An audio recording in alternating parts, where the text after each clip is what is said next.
ये आप मान लो, मैं उन नौजवानों को बधाई देना चाहता हूँ जो लोग बेरोजगारों की बारात यात्रा निकाल रहे हैं। बेरोजगारों की बारात यात्रा, भारतीय जनता पार्टी को बुलडोजर की नुमाइश नहीं करनी थी। बेरोजगारों को रोजगार देने के लिए कुछ काम करना चाहिए था।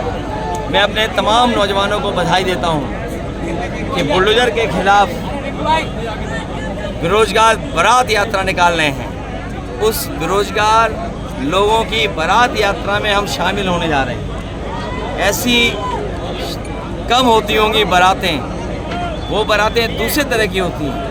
ये बेरोजगारों की बारात यात्रा है जिसमें मैं शामिल होने जा रहा हूँ। अगले जी कल राहुल जी ने रायबरेली से नामांकन किया, लेकिन प्रधानमंत्री मोदी जी ने कहा कि वो वायनाड से हार रहे हैं, इसलिए अमेठी हारने के बाद रायबरेली देखा है। कैसे लेते हो? उदाहरण है, नेता दो लोकसभाओं से लड़ते हैं। हम भी 2 लोकसभा से लड़ चुके हैं, नेताजी भी 2 लोकसभा से लड़ चुके हैं, प्रधानमंत्री जी भी 2 लोकसभा से लड़ चुके हैं। तो ये ऐसा नहीं है। रिकॉर्ड मतों से इस बार राहुल गांधी जी और रायबरेली दोनों जीतने जा रहे हैं। अच्छा जी, स्थानीय मुद्दे की बात, अगर विपक्ष जब जीत जाता है तो नए कपड़े पहन के शपथ लेने चले जाते हैं और हार जाते हैं तो ईवीएम पे ठीक रखो। देखिए, इस बहस के में हमें उलझना नहीं है। ये लड़ाई लंबी है और इतनी लंबी है कि इसके लिए संघर्ष लगातार चलता रहेगा। और आप लोगों की जानकारी के लिए, क्योंकि आप जानते हैं वो बातें, जर्मनी ऐसा देश है जो हमसे बहुत संपन्न है, आर्थिक रूप से, सामाजिक रूप से, पर कैपिटा इनकम से, और दुनिया का बहुत ताकतवर देश है। वहाँ पर ईवीएम इस्तेमाल करना अनकॉन्स्टिट्यूशनल माना जाता है। अगर ईवीएम से वोट पड़ेंगे तो अनकॉन्स्टिट्यूशनल होंगे।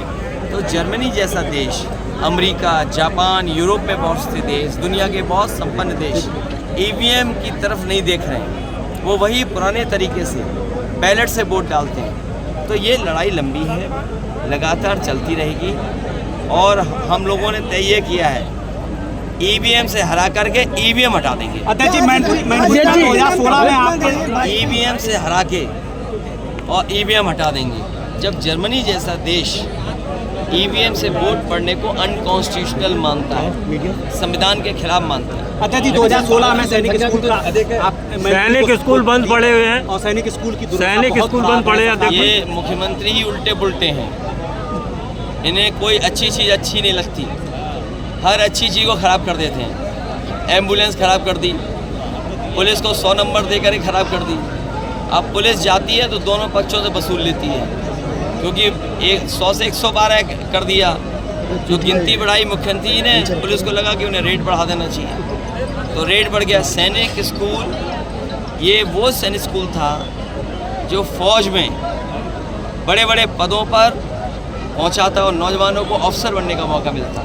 वो सरकार जो अग्निवीर जैसी टेम्पररी नौकरी ला रही है, वो सैनिक स्कूल को कैसे स्वीकार कर सकती है? समाजवादियों की सरकार बनेगी, MP जीतेंगे यहाँ से, सैनिक स्कूल पहले की तरह चलेगा, जिससे बच्चों का भविष्य बने और देश में अच्छे अफसर बनकर के मैनपुरी से जाएं और देश की रक्षा करें। 72 फेज का चुनाव है, आप कितनी सीटें मान रहे हैं समाजवादी पार्टी? 2 फेसों में तो जनता ने बीजेपी को पलट दिया, इसीलिए 400 पार का नारा भूल गए, भाषा बदल गई उनकी। ये तीसरे चरण का जो चुनाव होने जा रहा है, इसमें सफाया भी होगा, 7 समुंदर पार फेंक दिए जाएंगे हार आकर के।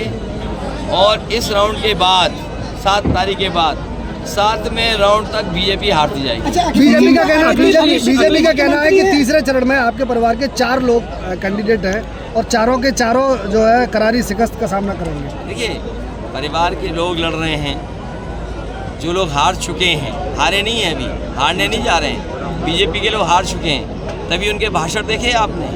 किसानों की आय दोगुनी पे नहीं बोल रहे हैं, बेरोजगारी पे नहीं बोल रहे हैं, पेपर लीक पे नहीं बोल रहे हैं, महंगाई पे नहीं बोल रहे हैं, यहाँ पर क्या काम किया उसके लिए नहीं बोल रहे हैं। हम तो आपसे कई बार सुझाव दे चुके थे। ये जो टूरिज़्म मिनिस्टर हैं, कौन सा टूरिज़्म किया इन्होंने? कौन से टूरिज़्म को इंफ्रास्ट्रक्चर बेहतर कर दिया? क्या यहाँ पर मैनपुरी में कोई ऐसा काम हो गया जिससे कि टूरिज़्म बढ़ गया हो यहाँ पर?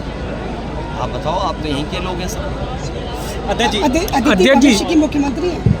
ये चैनल इन बातों में न उलझे। जो नए लोग हैं उन्हें लगता है कि राजनीति न जाने कैसी है। तो कम से कम ज़मीन पे रह कर के और इस गर्मी में उन्हें समझना चाहिए कि राजनीति में कितनी मेहनत है।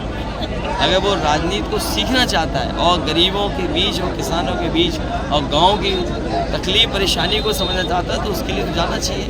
हम लोग भी जाते हैं, पिछली बार भी गए, हमेशा जाते रहे। अध्यक्ष जी, कल पीएम पे काम करने की जरूरत है। अध्यक्ष जी, नहीं, हमें नहीं, अदिति जो जी जो भी राजनीति में आना चाहता कल पीएम मोदी जसवंत रहे हैं 4 लोकसभा में जो संदेश देने की कोशिश करेंगे, मन की बात है। अब मन की बात कोई सुनना नहीं चाहता, न किसी मनमर्जी के बारे में कुछ कहना चाहती है और सुनना चाहती जनता। जनता संविधान की बात सुनना चाहती है। और जो लोग होर्डिंग से गायब हैं, जनता उन्हें भी गायब कर देगी। अच्छा, कर्नाटक में राहुल गांधी पे आरोप लगाया कि वो वहाँ ओबीसी का आरक्षण छीनना चाहते हैं। ये इसीलिए मैंने कहा कि संविधान की बात हो। ये आप भाषण सुन लेना, न बेरोजगारी पे बोलेंगे, न पेपर लीक पे बोलेंगे, और न इलेक्टोरल बॉन्ड पे बोलेंगे, और न ये दोबारा कहेंगे न खाएंगे न खाने देंगे, और ऐसा खाया ऐसा खाने दिया कि डकार भी नहीं आई किसी को। इलेक्टोरल बॉन्ड में बताओ कितना पैसा वसूला गया है। मीट की कंपनी, उससे भी पैसा वसूल लिया। आपकी जो दवाई महंगी है उससे भी चंदा लिया गया।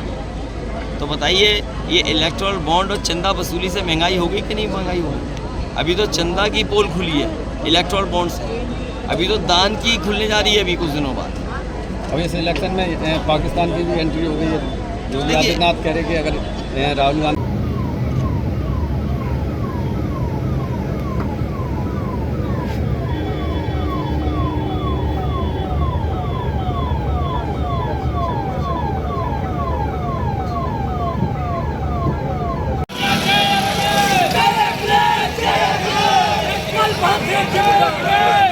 Jai